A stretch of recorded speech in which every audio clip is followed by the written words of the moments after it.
Está hoy en la República.es el doctor Norman Ray, uno de los fundadores, uno de los inspiradores del movimiento Ruptura de los 25, que hoy aspira a ser partido político. Doctor Ray, ¿cómo está usted? Buenos días. Buenos días, ¿cómo está? Esa aspiración de ser partido político, ¿en qué fase está, doctor Ray?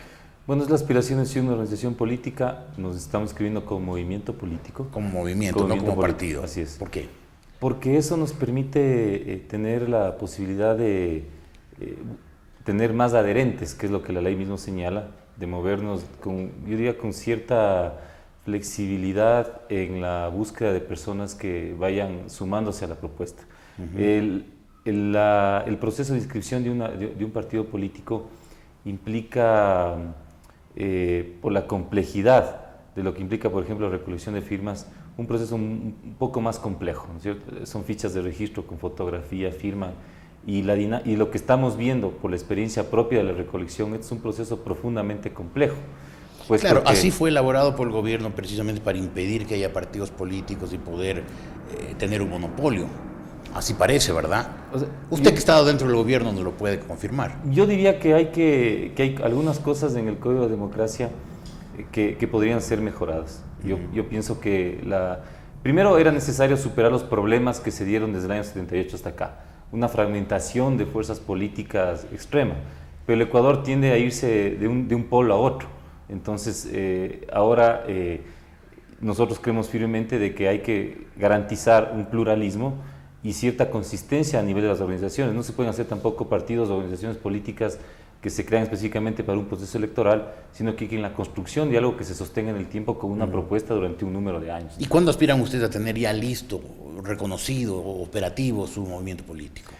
Nosotros aspiramos que entre fines de año e inicios del próximo, entre enero y febrero, nosotros podríamos ya tener cerrado absolutamente nuestro proceso. Estamos en el proceso de validación y comparación de las firmas que presentamos. Presentamos 240,000. Ya con el registro que tenemos. Con lo cual ustedes podrían participar, ¿esa es su aspiración en las próximas elecciones? Nuestra aspiración es participar en las próximas elecciones. ¿Con candidato presidencial? Este es un tema que lo estamos evaluando. María Paula Romo. Bueno, hay unos temas también de requisitos que hay que cumplir en la ley. María Paula, yo la había señalado antes en una entrevista anterior, es un cuadro, es una mujer muy capaz para un proceso de estas características. Sin embargo, hay que tener también un límite de edad. No tiene la edad, no va a tener la edad. No va a tener la edad, así es. Nosotros tenemos... Entonces, ¿volverán ustedes a apoyar a Rafael Correa?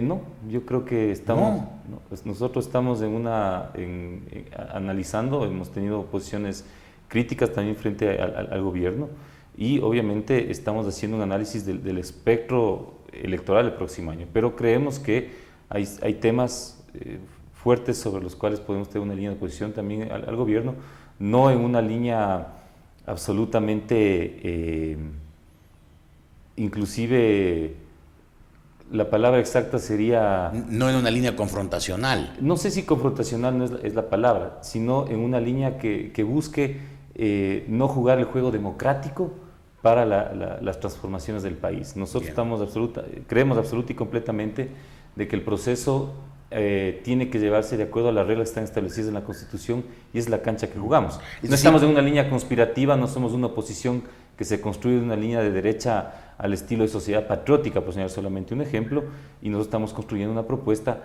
que permita seguir el proceso constituyente, pero fortaleciendo dentro de un proceso democrático. Es decir, si Rafael Correa les dieran ciertas garantías de que va a suspender, va a detener sus atropellos a las libertades, ustedes podrían volver al redil.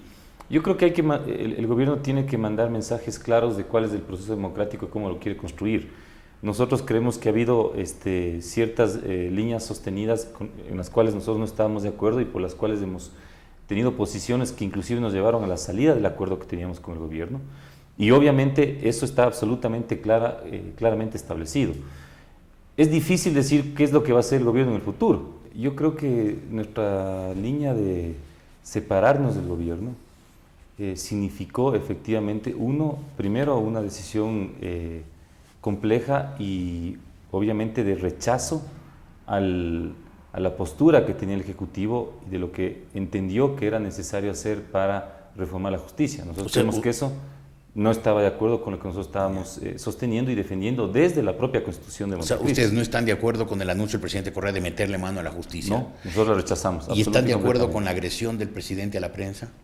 Nosotros creemos que debe bajar el nivel de confrontación. Fuimos absolutamente críticos, hicimos inclusive un análisis desde una perspectiva jurídica, pero profunda desde una óptica de derechos humanos de lo que estaba en juego en el famoso caso contra el diario El Universo, sobre todo desde el contenido y el concepto de lo que se discutía, y fuimos absolutamente claros en señalar de que la relación entre el poder político y los medios de comunicación no puede ponerse en el mismo estándar, ¿no es cierto?, de lo que es la relación entre un individuo particular y bajo el concepto de las injurias. En resumen, doctor Ray, ¿ustedes descartan o no descartan volver a apoyar la candidatura presidencial de Rafael Correa en el año 2013? Este es un tema de definición hacia el futuro, pero en estas condiciones, en lo que está sucediendo a nosotros, no es nuestro interés ir en un proceso de alianza para apoyar la candidatura del presidente Correa para las próximas elecciones. O sea, ¿ustedes apoyarían a otro candidato o eventualmente presentarían uno propio? La necesidad de tener una existencia como movimiento nos lleva necesariamente a no descartar esa opción. Y para terminar, doctor Ray, quisiera hablar un instante del municipio de Quito. Usted es concejal.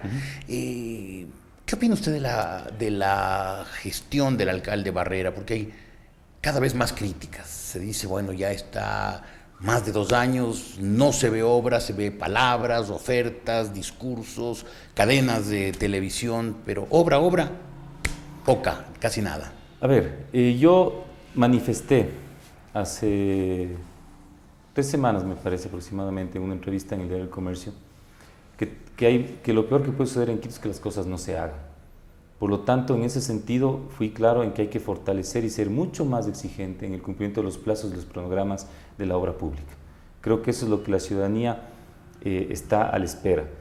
Y tenemos varios problemas que discutir. Uno de los grandes problemas de la ciudad es el tema de movilidad, con la tasa de crecimiento de los vehículos, y adicionalmente los temas de inseguridad. Frente a eso hay que tomar medidas claras y hay que cumplir los cronogramas y ofrecerle a la gente claridad y transparencia en las obras que estás cumpliendo. Y yo siento que las necesidades de esta ciudad son variadas, pero en los temas de infraestructura vial, por solamente señalar algo, se necesita necesariamente tener una agenda clara del municipio que pueda ser una bandera que se presente o a los organismos internacionales, a los inversionistas o al propio gobierno nacional. Y eso es lo que yo propuse la semana pasada, que construyamos, le dije al Consejo y al alcalde, una agenda del municipio en busca de los recursos necesarios para superar los problemas que tenemos. ¿Por qué digo eso, Jorge? Les señalo un ejemplo. El plan vial que fue presentado por la alcaldía hace un poco más de 1 año y medio establecía 14 a 16 proyectos viales estratégicos. El financiamiento de eso es un poco más de $600 millones. Un poco más de $600 millones es la mitad de lo que va a costar el metro de Quito. Si vamos a hacer el metro, que me parece una obra trascendental importante, perfecto. Sin embargo, para aquel entonces estaremos de unos 550.000 vehículos y la gente no va a dejar de utilizar ese auto, aún si es que no tiene la infraestructura necesaria que le permita llegar al metro, ¿no es cierto?, y tener la movilidad suficiente para moverse en la ciudad. Entonces, hay varios problemas adicionales que hay que solucionar. Y este momento Quito tiene, a través del impuesto de construcción de mejora, su única herramienta de garantía para el financiamiento. Y eso produce no más de 17 millones al año, lo que hace que el ritmo de generación de infraestructura en la ciudad sea el que hemos tenido hasta ahora, demasiado lento. ¿Qué quiero decir con todo esto? Tenemos necesariamente que ser mucho más firmes, y mi crítica ha sido en el sentido de tener una respuesta mucho más clara y mucho más rigurosa en el cumplimiento de los plazos y cronogramas y en la búsqueda de financiamiento oportuno. O sea, su diagnóstico sobre la situación de Quito está clara y parece muy lúcido, pero nunca el municipio de Quito ha tenido tanta plata como ahora. Sus presupuestos son los más altos de la historia. Nunca se ha visto tan poca obra como ahora. Ahorita, este momento, por ejemplo, mucho del esfuerzo de la ciudad y la capacidad de movimiento está comprometido con una obra de la trascendencia del metro. Sí, pero el metro es un plan, es un proyecto, es una idea. De acuerdo. La ciudad se está ahogando en problemas, está colapsando. Frente a ese colapso, el municipio, al alcalde se lo ve... Es que yo digo, no es necesariamente que el dinero le sobra y que tenemos nosotros los recursos y un presupuesto mucho más alto. O sea, sí, no, la plata nunca sobra. O sea, no es así. Pero hay más plata. Las necesidades son absolutamente... Yo creo que es una revolución también de los tiempos, o sea, uno no puede hacer una comparación así de plana, comparando lo que se tiene ahora con una economía distinta de lo que había antes, inclusive con una economía que no era dolarizada hace algunos años atrás. Sin embargo, ¿a qué quiero apuntar yo? Es necesario, para un esfuerzo que solucione los problemas de la ciudad, un esfuerzo mancomunado de varios sectores. El caso del puente del Chiche, por señalar solamente un ejemplo, que no colapsó, pero entró en evaluación y generó algunos problemas luego del sismo del fin de semana.